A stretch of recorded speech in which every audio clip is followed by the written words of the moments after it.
জমি জমা সংক্রান্ত বিবাদের জেরে দুপক্ষের মধ্যে সংঘর্ষ, আহত উভয় পক্ষের 12। হাসনাবাদ থানার কাঠুরিয়া এলাকার ঘটনা। জমি জমা সংক্রান্ত বিবাদ চলছিল একই পরিবারের মধ্যে বহুদিন ধরে। জমির মধ্যে একটা বড় পুকুর ছিল, সেই পুকুর দুপক্ষেরই ভাগ থাকায় কিন্তু এক পক্ষ পুরো পুকুরটা খোঁটা মেরে দখল করে বলে অভিযোগ। তখন অপর পক্ষের সেই খোঁটা তুলতে দখলমুক্ত করতে গেলেই দুই পক্ষের মধ্যে প্রথমে বচসা, পরে একে অপরের পর লাঠি নিয়ে চড়াও হয়। দুপক্ষের মধ্যে সংঘর্ষ শুরু হয় এবং সে ফলশ্রুতিতে আহত হয় 12 জন। তাদেরকে স্থানীয়রা উদ্ধার করে টাকি গ্রামীণ হাসপাতালে নিয়ে আসে, সেখানে তাদের চিকিৎসা চলছে। ঘটনাস্থলে হাসনাবাদ থানার পুলিশ।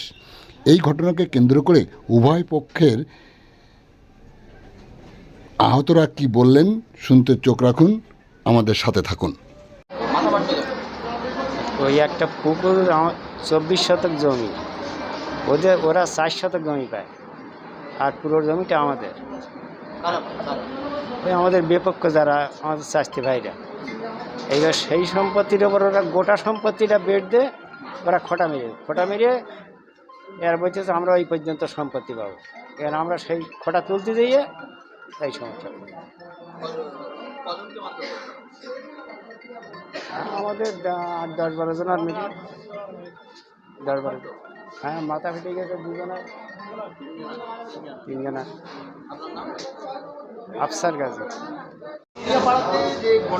হ্যাঁ হ্যাঁ, ওদের ওই জমি জায়গা নিয়ে মাপজোক গণ্ডগোল ছিল, খাস জমি কেন্দ্র করে।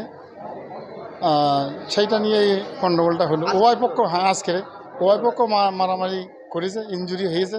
এধারে 5, ওধারে 5 কি 6 এরকম হয়েছে ইনজুরি। তবে ওদের সঙ্গে কথা হয়েছে, ওরা একটা মিউচুয়াল করে নেবে, কোনো রকম কেস কাজ প্রশাসনের দ্বারস্থ হবে না। আমি মেম্বার হিসেবে আমার সঙ্গে ওদের কথা হয়েছে। আমার নাম ইমাম আলী মোল্লা, কাটিয়াপাড়া মেম্বার, প্রায় 212। জমি দেওয়ার সমস্যায় মারামারি হয়েছে। আমাদের 5 জনের লাগে। জমি দেওয়ার মাপ নেই। হ্যাঁ, এই সেখানে আমি বললাম যে তোমরা সুক্তালি ভাগ দিও। আমরা 2বার আমরা নিয়েছি, এবারও আবার নিয়েছি, তাহলে এই জায়গাটা তো মাপা হয়ে গেছে, আবার ফের মাপবে কেন?